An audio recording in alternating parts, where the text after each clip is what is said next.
El aire me golpeó el rostro como una bofetada. Después de 7 años respirando el mismo aire viciado, aquella bocanada de libertad me resultó casi dolorosa. Miré hacia arriba, hacia un cielo que se extendía sin límites, sin muros, sin concertinas.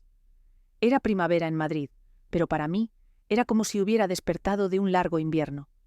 Osorio Mendoza, Valentina, sus pertenencias. La funcionaria de Alcalameco me entregó una bolsa de plástico con los mismos objetos que me habían requisado aquel fatídico octubre de 2003. Un reloj de pulsera que ya no funcionaba, unos pendientes de perlas que habían sido de mi madre, una cartera con 42,15 € y un DNI caducado. Los restos de una vida anterior. «Firme aquí», me extendió un formulario.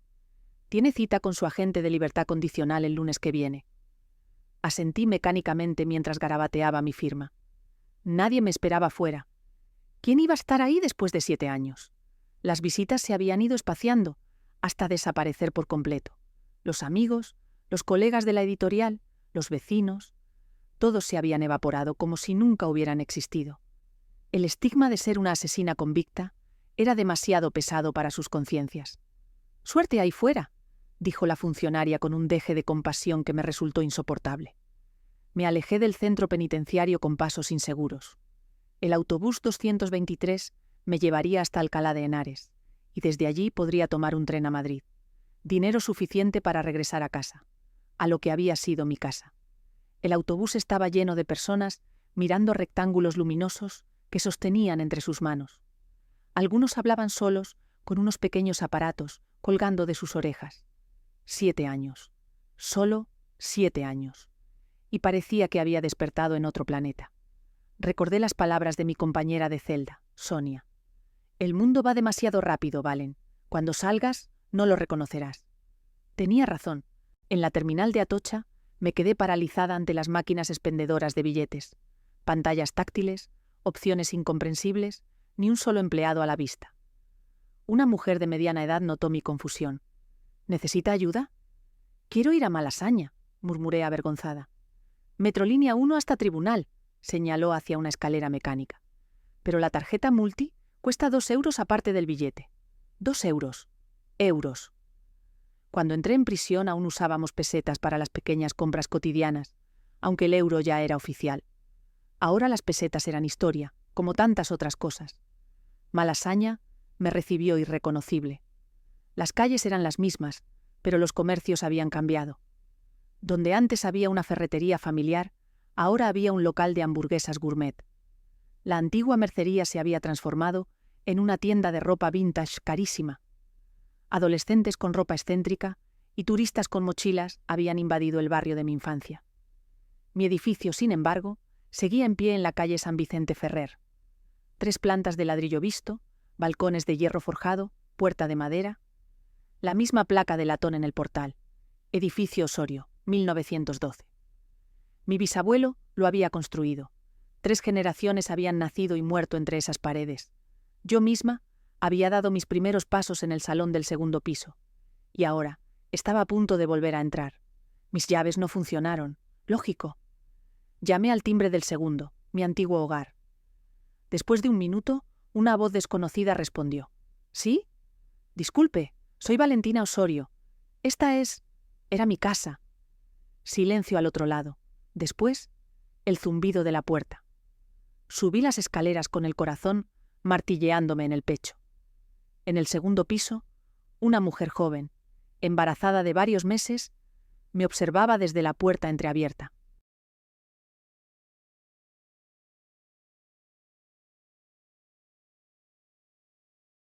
«¿Qué quiere?», preguntó con cautela. «Este apartamento pertenece a mi familia. Yo vivía aquí antes de irme. Lo siento, pero nosotros compramos este piso hace 5 años. Todo legal, con escrituras y registro. Debe haber un error», insistí. «Nadie podía vender este apartamento. Mi marido...» Me detuve. Miguel estaba muerto.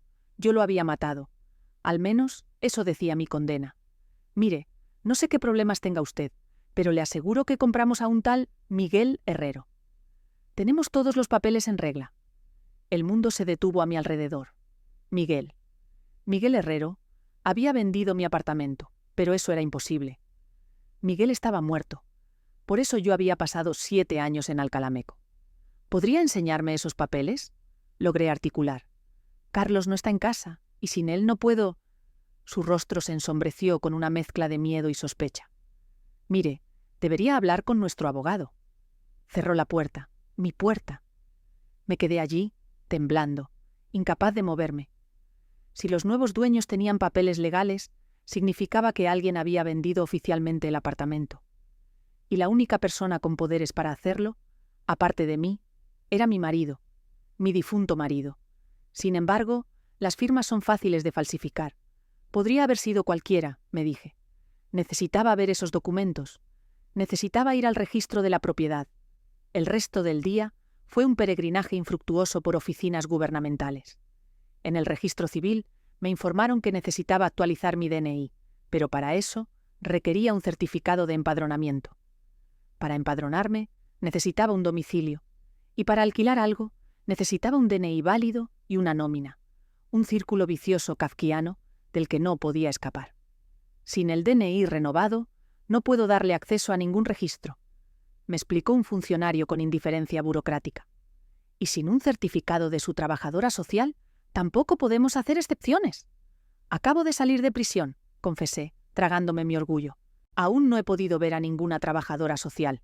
El hombre me miró como si fuera una enfermedad contagiosa. En ese caso, diríjase al centro de servicios sociales de su distrito. No tengo distrito, ya le he dicho que no tengo domicilio. Entonces, prueben el albergue municipal San Isidro. Allí pueden orientarla. Cuando llegué al albergue San Isidro, ya anochecía. Una cola de personas desaliñadas esperaba para conseguir una cama. Hombres con miradas perdidas. Mujeres con bolsas de plástico que contenían todas sus posesiones. Algún joven con la piel marcada por las drogas. Yo, la editora de Santillana, la licenciada en Filología Hispánica por la Complutense, la heredera de los mantones de Manila, hacía cola junto a ellos. La miseria no distingue pedigríes. Obtuve una cama para esa noche y una ducha rápida con agua templada. En el comedor, mientras tomaba una sopa insípida, no pude evitar recordar el juicio. Cómo el fiscal había desmenuzado cada detalle de mi vida para convertirme en un monstruo ante el jurado. Cómo nadie había creído mi versión de los hechos. Cómo el forense había certificado que los restos encontrados en el Manzanares pertenecían inequívocamente a Miguel Herrero Santos. Pero si Miguel estaba muerto, ¿quién había vendido mi casa 2 años después de mi condena? 3 semanas después de mi liberación, mis manos ya no eran las de una editora. Agrietadas, con las uñas rotas y la piel endurecida, se habían convertido en las manos de una cartonera. El sol apenas despuntaba cuando empujaba mi carrito desvencijado por las calles traseras de Mercamadrid. A esa hora, los camiones descargaban productos frescos y los comerciantes desechaban cajas a montones. Para mí, aquellos cartones significaban supervivencia. «¡Valentina!», me llamó Paco, un pescadero que me permitía recoger sus cajas antes de que las aplastara. «Tengo algo para ti». Me acerqué con la cautela que había aprendido durante las últimas semanas. La ciudad no perdona a quienes caen en desgracia. «Toma», me extendió una bolsa. «Un par de chipirones que no voy a poder vender. Están perfectos, pero los clientes siempre quieren los más grandes». «Gracias, Paco». Aquel pequeño gesto de amabilidad casi me hace llorar. Las lágrimas son un lujo que no podía permitirme, pero guardé los chipirones en mi mochila como el tesoro que eran. Esa noche cenaría algo más que las sobras del comedor social. Al mediodía, con el carrito lleno de cartones, tomé el camino hacia el punto de reciclaje en Villaverde. Por el camino, separaba meticulosamente el papel de grapas, cintas adhesivas y plásticos. Cada impureza reducía el precio, y yo no podía permitirme ese lujo.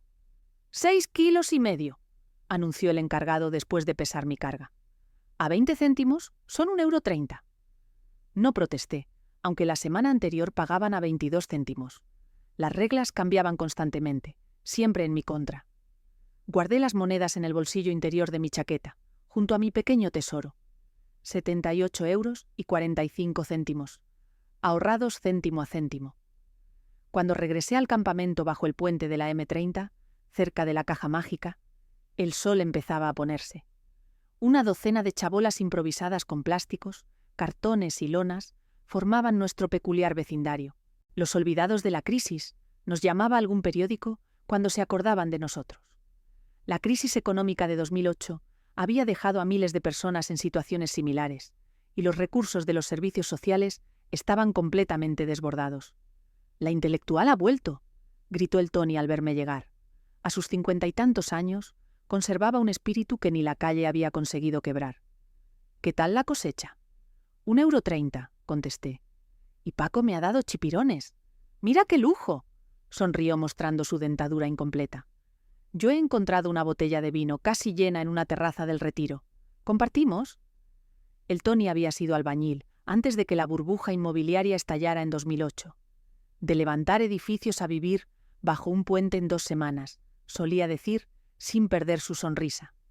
Fue el primero en acogerme cuando llegué al campamento, desesperada tras agotar mis noches permitidas en el albergue. Me dirigí hacia nuestra chabola, la más ordenada del campamento.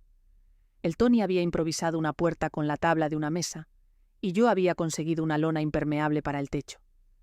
En la entrada, el profesor Carlos leía un libro a la luz mortecina del atardecer.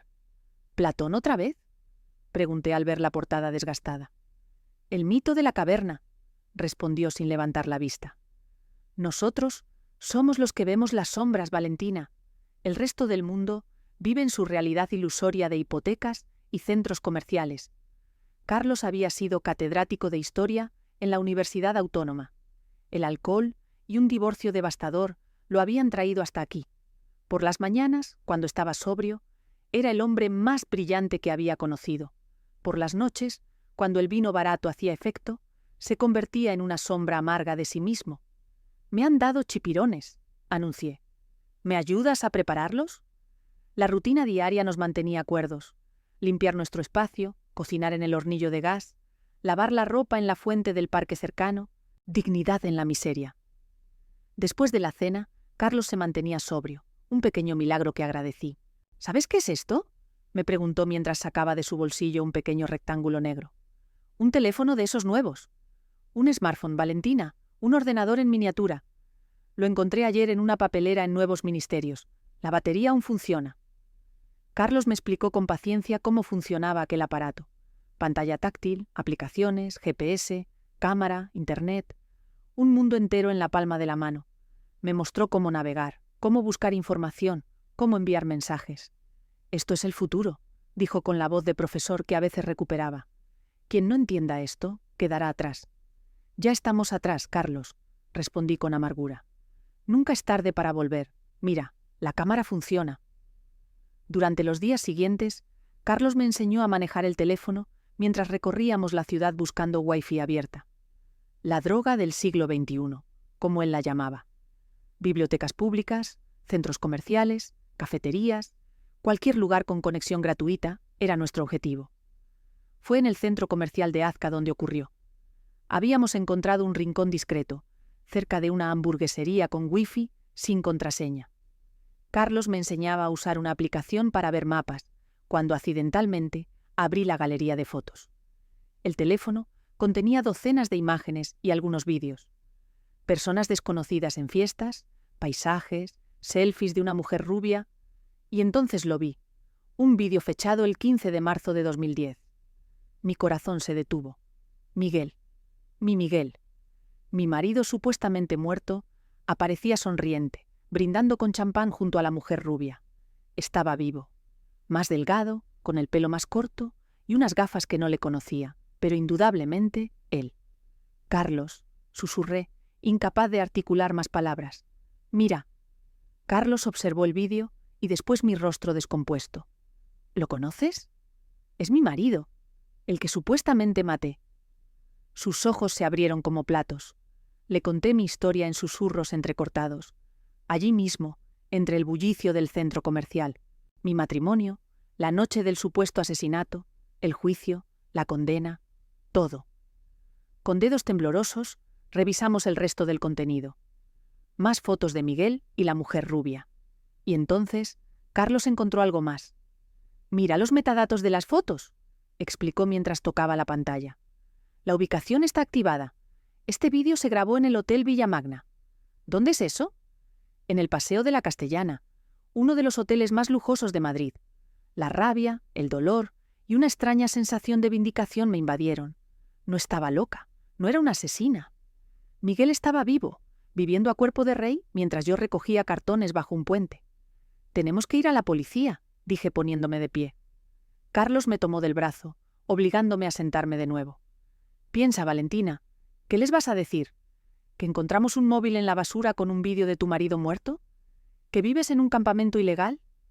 Tenías la prueba en tus manos, pero ¿quién creería a una expresidiaria sin techo?» Tenía razón, por supuesto.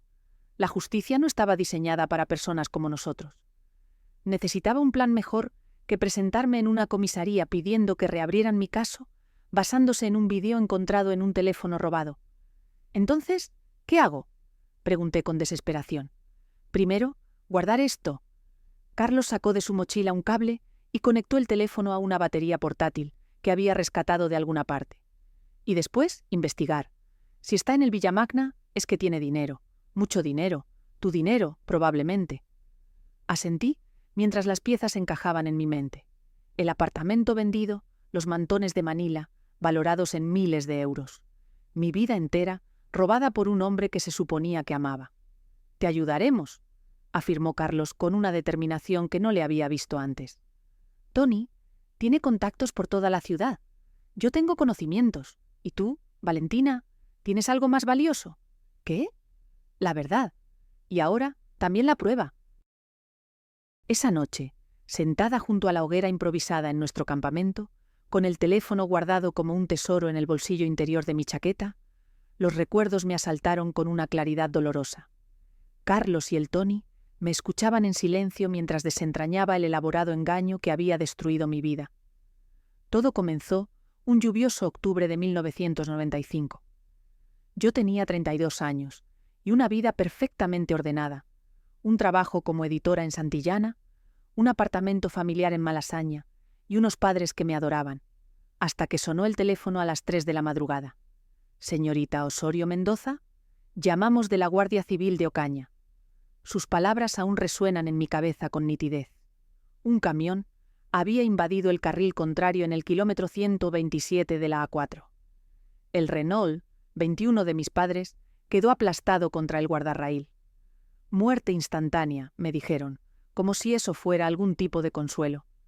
«Recuerdo ese accidente», murmuró el Tony. «Salió en los periódicos. Un punto negro de la carretera», asentí. 5 muertos aquella noche. Mis padres regresaban de Sevilla, donde habían ido a visitar a mi tía enferma, su última buena acción. La herencia llegó 3 meses después, continué. El apartamento de Malasaña, que ya era prácticamente mío, y algo que no esperaba. Una colección de 12 mantones de Manila, del siglo XIX, que mi abuela había ido reuniendo durante toda su vida. «¿Mantones?», preguntó el Tony. «Piezas de seda bordada a mano», explicó Carlos. «Auténticas obras de arte textil que llegaban a España desde Filipinas durante la época colonial. Los llamamos de Manila porque era el puerto desde donde se enviaban, aunque la mayoría se fabricaban en China. Las familias españolas de cierta posición los atesoraban como inversión y símbolo de estatus.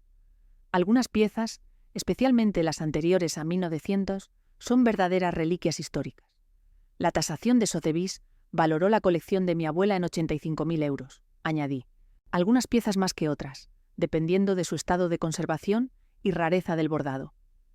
El mantón más valioso, uno con motivos de pájaros y flores de cerezo, en tonos carmesí, estaba valorado en 12.000 euros solo.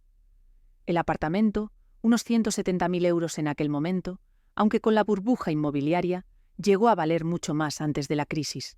Carlos silbó por lo bajo. Un buen botín para quien tuviera paciencia.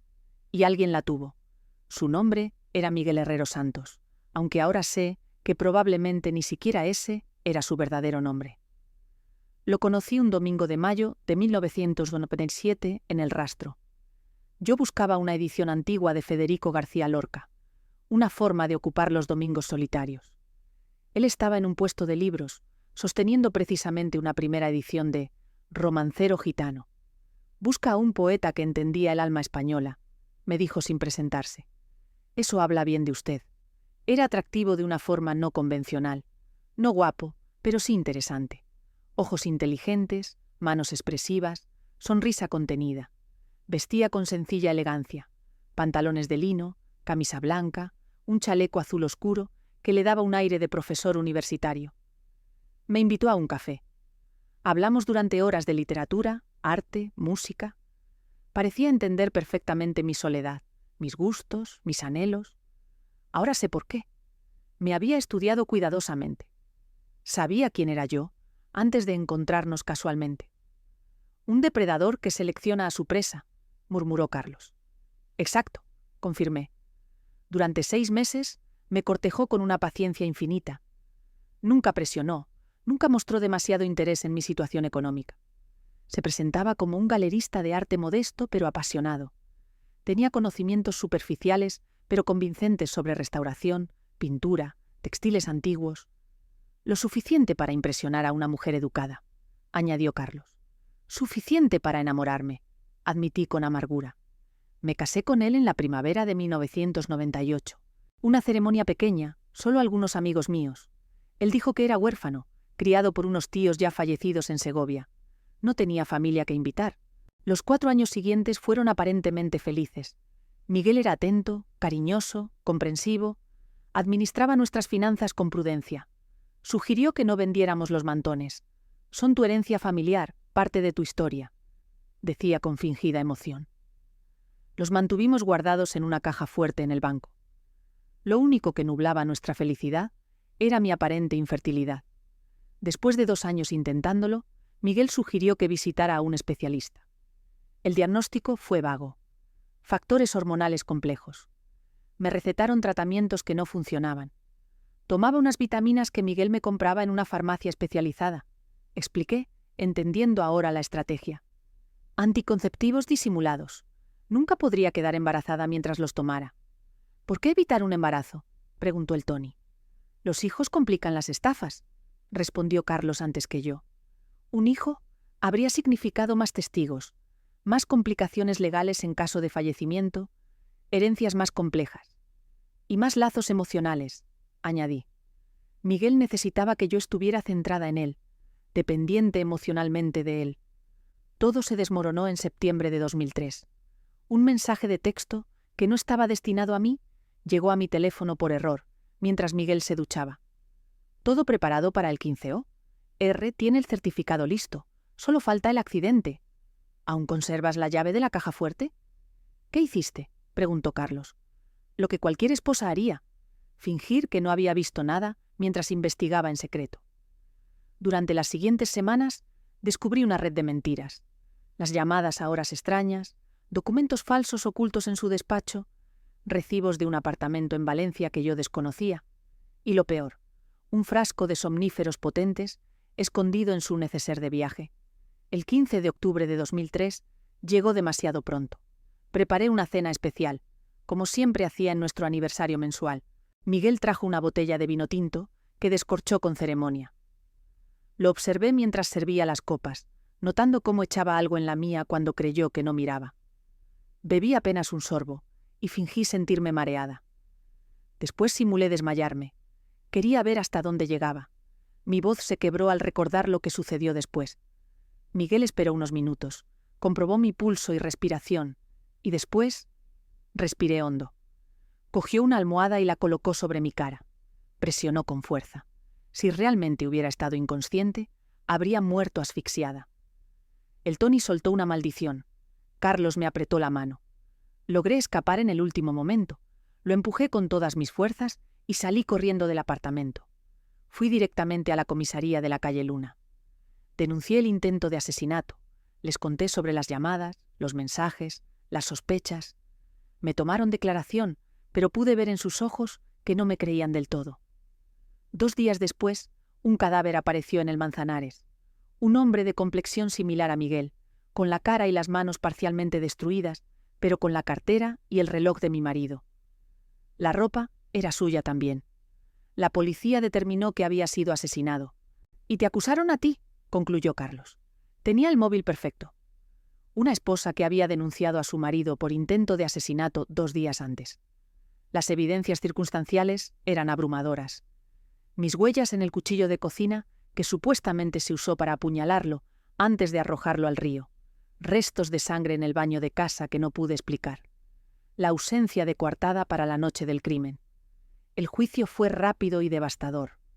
La fiscalía me pintó como una mujer obsesionada, celosa e inestable. Mi denuncia previa fue retorcida como un intento preventivo de defensa. La defensa pública asignada apenas se esforzó. Mi palabra contra una montaña de pruebas forenses. El forense que identificó el cadáver se llamaba Ricardo Salgado, dije, conectando finalmente los puntos. La R del mensaje. Años después, en prisión, descubrí por casualidad que tenía un hermano, Rafael Salgado, dueño de una inmobiliaria en Madrid, la misma que gestionó la venta de mi apartamento 2 años después de mi condena. El forense era el hermano de su cómplice, murmuró el Tony, finalmente entendiendo la magnitud del engaño. Un plan perfecto, concluyó Carlos. Miguel consiguió un cadáver, probablemente de algún indigente sin familia, lo disfrazó como propio, y su cómplice en la oficina forense certificó que era él. Después, con tu apartamento y tus mantones, inició una nueva vida. Y pudo hacerlo porque el sistema estaba demasiado saturado para prestar atención a los detalles, añadí. La crisis económica estaba empezando. La policía tenía sus recursos limitados. Y un caso de asesinato conyugal, con una confesión previa, era pan comido para el fiscal. Nadie quiso investigar más allá. Asentí en silencio mientras las llamas de nuestra pequeña hoguera proyectaban sombras fantasmales. Un plan perfecto, efectivamente. Pero ahora, con aquel teléfono en mi poder, el engaño perfecto comenzaba a resquebrajarse. No podemos simplemente presentarnos en una comisaría, sentenció Carlos a la mañana siguiente. Necesitamos a alguien que nos escuche de verdad. El Tony, que había pasado la noche haciendo llamadas desde una cabina telefónica, regresó al campamento con una sonrisa desdentada. «Tengo un nombre», anunció mientras se servía un café del termo comunitario. «Javier Morales, inspector de la UCO». «¿Guardia Civil?», pregunté sorprendida. «Unidad Central Operativa», aclaró Carlos. «Se encargan de delitos complejos, especialmente los que cruzan fronteras provinciales. Son como la élite investigadora, los que resolvieron el caso Alcácer y otros grandes crímenes.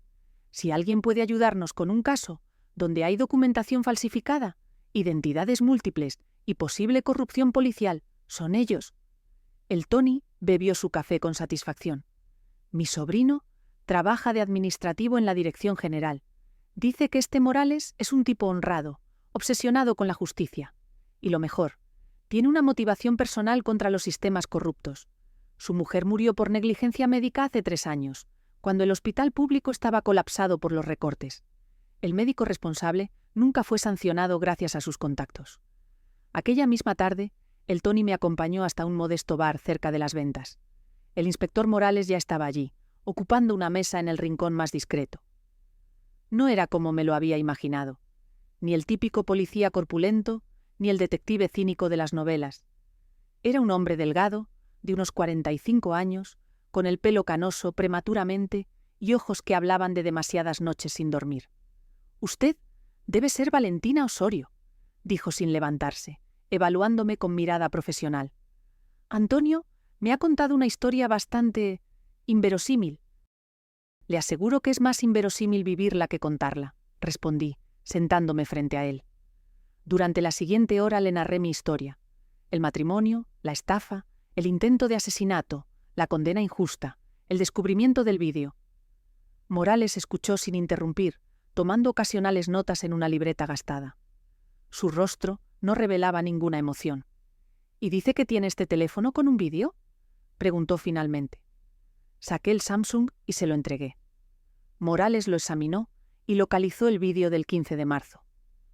Lo observó en silencio, después revisó las demás imágenes y finalmente conectó el aparato a su propio teléfono con un cable que sacó de su chaqueta. «Estoy copiando los archivos», explicó. «Tengo un compañero en el departamento técnico que puede analizar los metadatos, confirmar si han sido manipulados. La UCO cuenta con herramientas forenses digitales de última generación que pueden verificar la autenticidad de este tipo de pruebas». «No lo han sido», aseguré. «Con todos mis respetos, señora Osorio, Llevo 20 años escuchando a personas que me juran que dicen la verdad. La mayoría miente. Durante 3 días no supe nada del inspector. Seguí mi rutina de cartonera, intentando no alimentar demasiadas esperanzas. La tarde del cuarto día, Morales apareció en Mercamadrid. Lo vi junto al puesto de Paco el pescadero, preguntando por mí. Mi compañero ha confirmado la autenticidad del vídeo. Anunció sin preámbulos mientras caminábamos entre los puestos. Los metadatos son consistentes, la fecha es correcta y la geolocalización también. Fue grabado en el Hotel Villamagna el día indicado. Nuestro laboratorio utiliza el mismo software que la Interpol para estos análisis. No hay margen de error. Contuve la respiración esperando. Creo su historia, señora Osorio. Las lágrimas que había contenido durante semanas amenazaron con desbordarse. Me contuve. No quería que me viera vulnerable. ¿Qué ocurre ahora? He abierto una investigación preliminar. Tengo que hacerlo discretamente, sin levantar sospechas.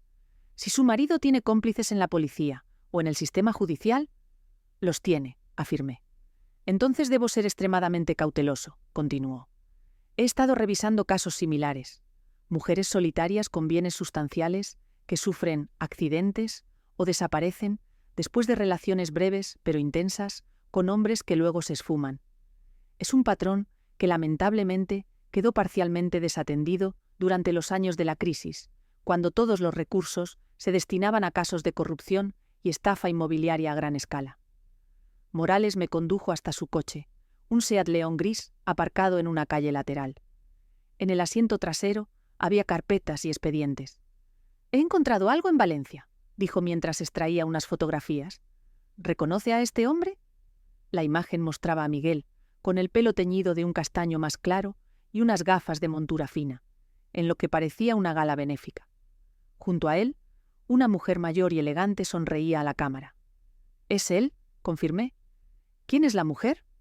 «Amparo Castell, viuda de José Castell, uno de los mayores industriales textiles de Valencia. Falleció en 2008 dejándole toda su fortuna. Se casaron en 2005, apenas un año después de que usted entrara en prisión». Miguel había vuelto a actuar con rapidez, aplicando el mismo esquema. «¿Qué nombre usa ahora?» «Miguel Santana Herrera, ciudadano español, nacido en Albacete, licenciado en Historia del Arte por la Universidad de Valencia», recitó Morales. «Todo falso, por supuesto. Documentación impecable pero fabricada. Mi equipo está investigando cómo obtuvo esas identidades falsas. Sospechamos que tiene contactos en alguna red de falsificación documental, posiblemente relacionada con la inmigración ilegal o el blanqueo de capitales. ¿Amparo sabe que está casada con un estafador en serie?» «No lo creo. Su sobrina ha intentado advertirle, pero la señora Castell está completamente enamorada. O eso parece. Durante las siguientes 2 semanas, mi vida dio un vuelco completo. El inspector Morales me instaló en un apartamento seguro en Arganzuela, un piso franco que la UCO utilizaba para testigos protegidos. Después de meses durmiendo bajo un puente, aquellas 4 paredes me parecían un palacio. Carlos y el Tony vinieron conmigo. «Testigos clave», les llamó Morales, aunque creo que lo hizo más por compasión que por necesidad investigativa. Por primera vez en mucho tiempo, dormíamos en camas reales y comíamos en una mesa. La investigación avanzaba meticulosamente. Morales me visitaba cada tarde para ponerme al día. Una noche, después de revisar nuevas fotografías, se quedó más tiempo del habitual. Algo había cambiado en su actitud. Parecía más humano, menos profesional. «Mi esposa murió hace 3 años», dijo súbitamente mientras compartíamos un café. «Cáncer de mama, mal diagnosticado. Cuando llegaron a detectarlo correctamente, ya era demasiado tarde. Lo siento mucho. El médico que cometió el error inicial era amigo del director del hospital. Nunca fue sancionado, ni siquiera amonestado», continuó con la mirada perdida en su taza. «El sistema protege a los suyos, como ocurrió con usted. Los recortes en sanidad habían dejado los servicios de diagnóstico bajo mínimos, pero nadie quiso admitirlo. Era más fácil ocultar los errores. Por primera vez sentí que Morales no solo me creía, sino que me entendía. Ambos habíamos sido traicionados por un sistema que debía protegernos. «Tengo una hija, Elena», añadió. 18 años. Está en primero de Derecho. Quiere ser fiscal, enderezar el sistema desde dentro. Sonreí ante la ironía. Una fiscal nacida del desencanto con la justicia. El gran avance llegó 3 días después. Morales irrumpió en el apartamento con energía renovada. «Lo tenemos», anunció. Amparo Castel ha cancelado su viaje anual a Londres. En su lugar, ha reservado una semana en su villa de Cullera. Solo ella y su marido, aislados. Va a intentarlo de nuevo, deduje. El mismo patrón, un lugar aislado, una trágica muerte accidental, una herencia sustanciosa. Morales desplegó un mapa sobre la mesa. Villa Amparo está en una zona de acantilados, con acceso directo al mar. Perfecto para un accidente de natación. La operación se puso en marcha inmediatamente. Un equipo de la UCO se desplazó a Cullera para montar una discreta vigilancia alrededor de Villa Amparo. Yo permanecí en Madrid, siguiendo los avances a través de las llamadas de Morales. El 23 de mayo, mi teléfono sonó a las 4:17 de la madrugada. «Lo hemos detenido». La voz de Morales sonaba exhausta pero satisfecha. «Infraganti, Valentina». Estaba intentando ahogar a Amparo en su piscina infinita. «Tenemos todo grabado con equipos de visión nocturna. Es una prueba irrefutable». Me dejé caer en el sofá, incapaz de asimilar la noticia. Después de 7 años de injusticia, la verdad finalmente emergía. Volé a Valencia esa misma mañana, acompañada por Morales. En el cuartel de la Guardia Civil de Cullera, pude ver a Miguel a través de un cristal unidireccional. Parecía más viejo, más vulgar, sin su fachada de sofisticación. Morales me informó que se negaba a hablar, excepto para exigir un abogado. El registro de su despacho en Villa Amparo ha sido revelador, me explicó Morales mientras me mostraba fotografías. Encontramos documentación sobre otras 4 mujeres. Patricia Lombard en Barcelona, Claudia Méndez en Bilbao, usted en Madrid y ahora Amparo en Valencia. Hemos descubierto también cuentas bancarias en Suiza y Luxemburgo con más de 3 millones de euros. Dinero de todas sus víctimas. ¿Todas vivas? 2 fallecidas realmente, respondió con gravedad. Parece que no siempre simulaba la muerte de sus víctimas. A veces... Dejó la frase en el aire. La última fotografía me dejó sin aliento. Un armario abierto con 12 cajas de madera perfectamente alineadas. «Sus mantones», dijo Morales. Los guardaba como trofeos, uno por cada víctima parece. Solo que no tuvo tiempo de completar su colección. Acaricié la fotografía, reconociendo aquellas piezas que habían pasado por las manos de mi abuela, de mi madre y finalmente de las mías. Objetos que representaban no solo su valor material, sino toda una historia familiar que creí perdida para siempre. «Hay más», añadió Morales dubitativo. En el último cajón de su escritorio encontramos un frasco de pastillas. Las hemos analizado. Son anticonceptivos de alta potencia. Y lo más perturbador, encontramos lo mismo en el botiquín de Amparo, en un frasco etiquetado como suplementos vitamínicos. El mismo truco, el mismo engaño, el mismo monstruo. Mientras observaba a Miguel al otro lado del cristal, una certeza se instaló en mi corazón. Por fin, podría recuperar no solo mi libertad y mi dignidad, sino también mi nombre. La sala de la Audiencia Provincial de Madrid me resultaba dolorosamente familiar. Las mismas paredes de madera noble, los mismos bancos incómodos, el mismo escudo nacional presidiendo la estancia. 7 años atrás, en este mismo edificio, me habían declarado culpable de un crimen que no cometí. Hoy regresaba, no como acusada, sino como víctima en busca de reparación. A mi derecha se sentaba el inspector Morales, impecable en su uniforme de gala de la Guardia Civil. A mi izquierda, mi nueva abogada, Carmela Rivas, una mujer de unos 50 años, con reputación de ser tenaz como un bulldog. La habían asignado de oficio para mi caso de revisión, pero trabajaba como si le fuera la vida en ello. «El tribunal va a entrar, puestos en pie», anunció el ujier. Los 3 magistrados tomaron asiento con la solemnidad que caracteriza nuestro sistema judicial. El presidente del tribunal, una mujer de unos 60 años, con gafas de montura dorada y gesto severo, anunció el inicio de la sesión. Procedimiento extraordinario de revisión de sentencia. 274-2010. A instancia de doña Valentina Osorio Mendoza, contra la sentencia de 1/8/2003 del Tribunal del Jurado. Las formalidades legales siempre me habían parecido un teatro necesario, pero hoy cada palabra tenía un significado profundo. Cada término jurídico era un paso más hacia mi rehabilitación. En la bancada opuesta, esposado y custodiado por 2 guardias civiles, Miguel observaba el procedimiento con una expresión inescrutable. Vestía un traje gris que le quedaba grande, como si hubiera perdido peso desde su detención.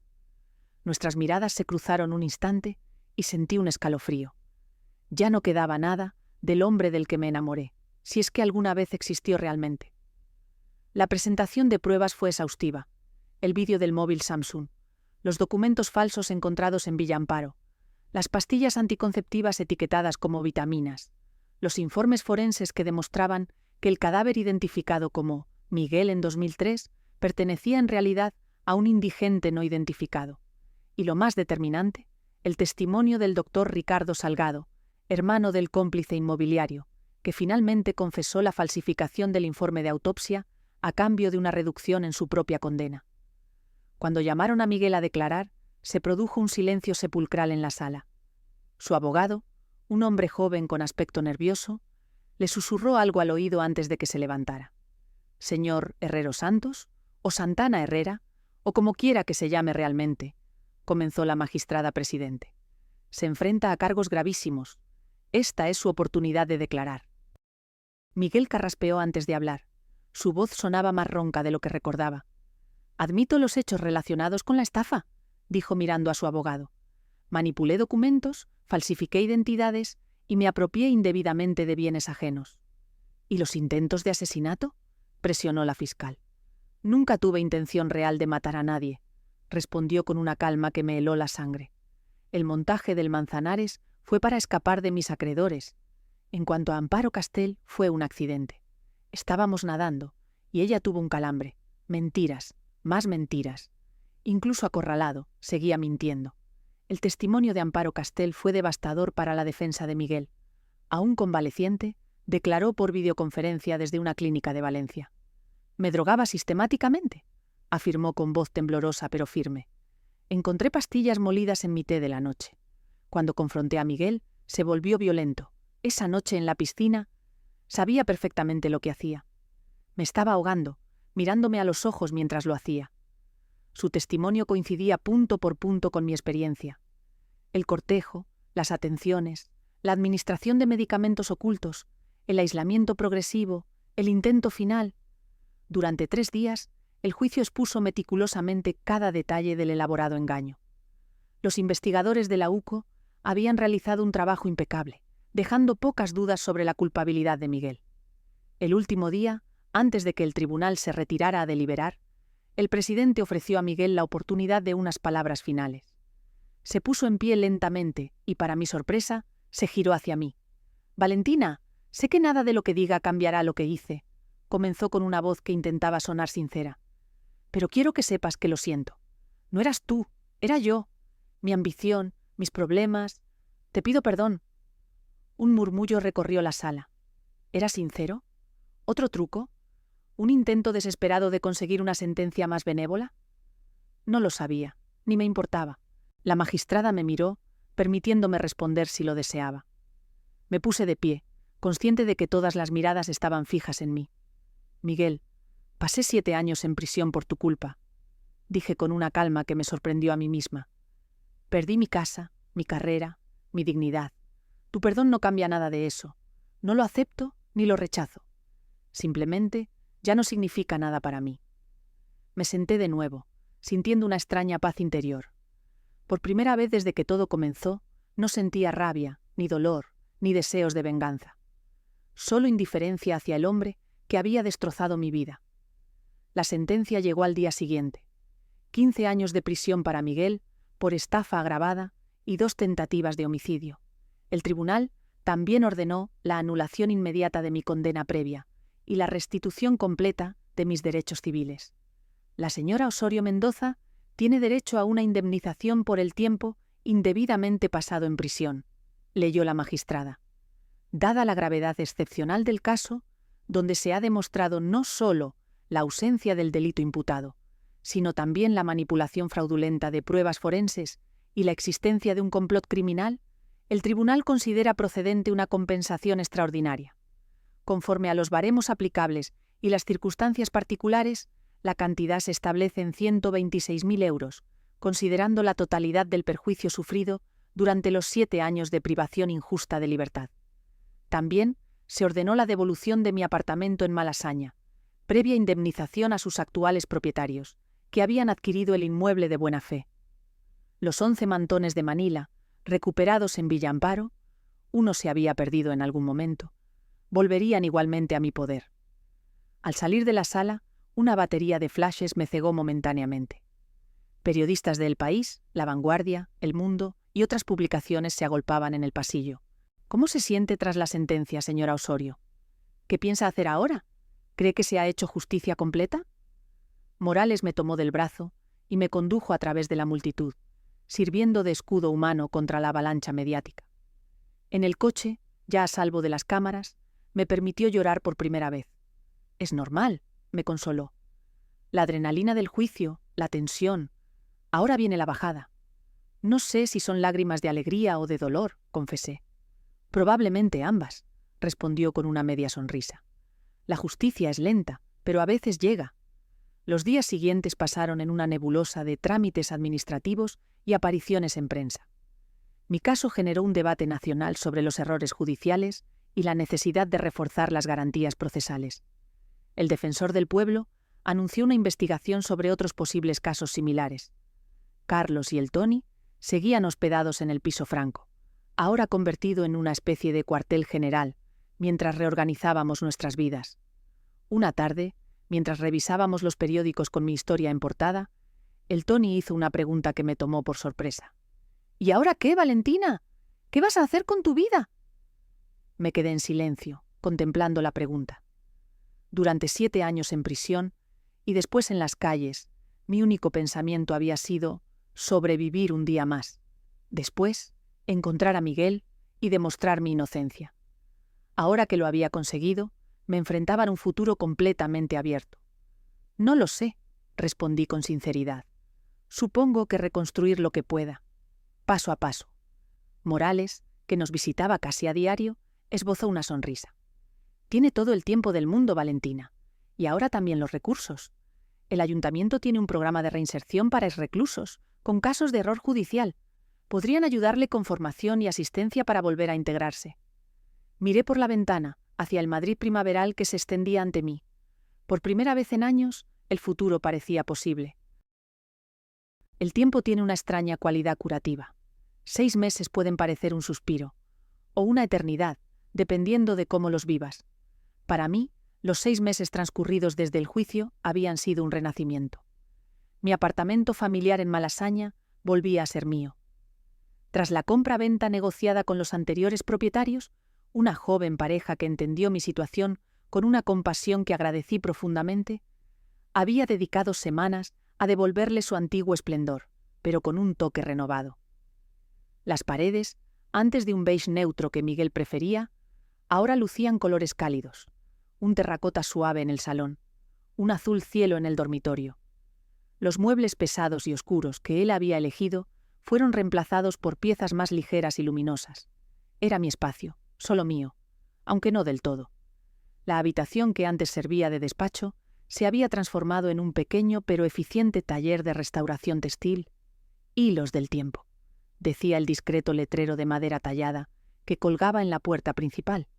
Mi indemnización y los ahorros previos a la tragedia me habían permitido comprar equipamiento profesional. Lupas iluminadas, bastidores especializados, hilos importados de Japón, agujas de diferentes calibres. El programa municipal de apoyo a víctimas de errores judiciales había sido fundamental para mi reinicio. Me proporcionaron asesoramiento legal para recuperar mi apartamento, asistencia psicológica para superar el trauma y, lo más valioso, una beca para un curso intensivo de restauración textil en la Escuela Superior de Conservación y Restauración de Bienes Culturales de Madrid. «Valentina, ¿puedes venir un momento?». La voz del Tony me sacó de mis pensamientos. Esa noche, después de que todos se marcharan, me quedé a solas en el taller con el 11º mantón de mi colección. Era el que había sufrido más daños. Una esquina deshilachada, varios motivos decolorados, pequeños agujeros en el tejido principal. Durante semanas había trabajado en él, aplicando técnicas de restauración aprendidas en cursos intensivos y largas sesiones de práctica. Bajo mis dedos, el tejido había renacido poco a poco. Los hilos nuevos se entrelazaban con los antiguos, reforzándolos sin pretender ocultarlos. Las cicatrices quedaban visibles para el ojo experto, pero no restaban belleza a la pieza. Al contrario, contaban una historia de supervivencia, como la mía. El sábado siguiente, mi apartamento se llenó de vida y risas. Había cocinado paella, siguiendo la receta que el Tony había aprendido de su madre valenciana. Carlos había traído un vino tinto que ahora disfrutaba con moderación. Javier y Elena habían aportado un postre casero. «Está delicioso», comentó Elena tras probar la paella. «Mi padre tenía razón, cocinas de maravilla». «Gracias», respondí, sorprendida por el cumplido. «Es mérito del arroz bomba y el azafrán de primera que consiguió el Tony». La conversación fluyó con naturalidad. Elena me contó sobre sus estudios de Derecho, su determinación por convertirse en una fiscal que realmente buscara la justicia, no solo condenas. En sus ojos veía la misma intensidad que en los de su padre. «Mi profesora dice que los casos más importantes son los que nunca llegan a juicio, porque se previenen», explicó con entusiasmo. «Por eso quiero especializarme en protocolos de verificación de pruebas». Después de la cena, mientras los demás charlaban en el salón, me retiré un momento a mi dormitorio. Sobre la cómoda descansaban varias fotografías. Mis padres en su 25º aniversario. Carlos, el Tony y yo el día de la inauguración del taller. Javier y yo en el retiro. Toda una vida resumida en unos pocos instantes capturados. Tomé entre mis manos un pequeño marco que contenía mi foto favorita. Mis padres, jóvenes y sonrientes, sosteniendo a una niña pequeña. Yo, envuelta en uno de los mantones de Manila. El tejido que me conectaba con el pasado, con mis raíces, con todo lo que había perdido y recuperado. Javier apareció en el umbral de la puerta. «Te estábamos echando de menos», dijo con suavidad. «Solo necesitaba un momento», respondí, mostrándole la fotografía, «para recordar de dónde vengo y apreciar dónde estoy». Se acercó y me rodeó con sus brazos por detrás, contemplando junto a mí la imagen. «Es una bonita familia», comentó. «Y has creado otra igualmente hermosa ahí fuera». Tenía razón. La familia no siempre es la que te dan al nacer. A veces es la que construyes tras perderlo todo.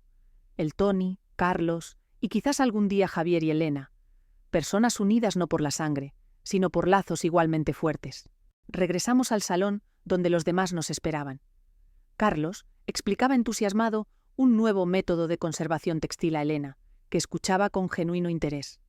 El Tony servía café con la elegancia de quien ha encontrado su lugar en el mundo. Observé la escena con una serenidad que creí que nunca volvería a sentir. Los hilos de mi vida, brutalmente cortados años atrás, habían vuelto a entretejerse de formas inesperadas. No era el mismo patrón, no podía serlo. Pero quizás este nuevo diseño, con sus imperfecciones y sus cambios de color, con sus remiendos visibles y sus fortalezas ocultas, era igualmente hermoso. O quizás más, porque los hilos rotos pueden volver a unirse, creando nuevos patrones más hermosos que los originales. Y esos hilos, entretejidos con el dolor y la esperanza, con la pérdida y el reencuentro, ya nunca vuelven a romperse. Queridos amigos, ¿qué les pareció nuestra historia? ¿Creen que Valentina hizo lo correcto al reconstruir su vida con nuevas personas? Cuéntenos en los comentarios y compartan sus opiniones. Si les gustó la historia, no olviden darle un me gusta. Es muy importante para nosotros. Compartan con sus amigos y suscríbanse a nuestro canal para no perderse ninguna historia. ¿De qué ciudad nos escuchan? En la descripción encontrarán un playlist con todas nuestras historias. Les deseamos mucha salud y excelente ánimo.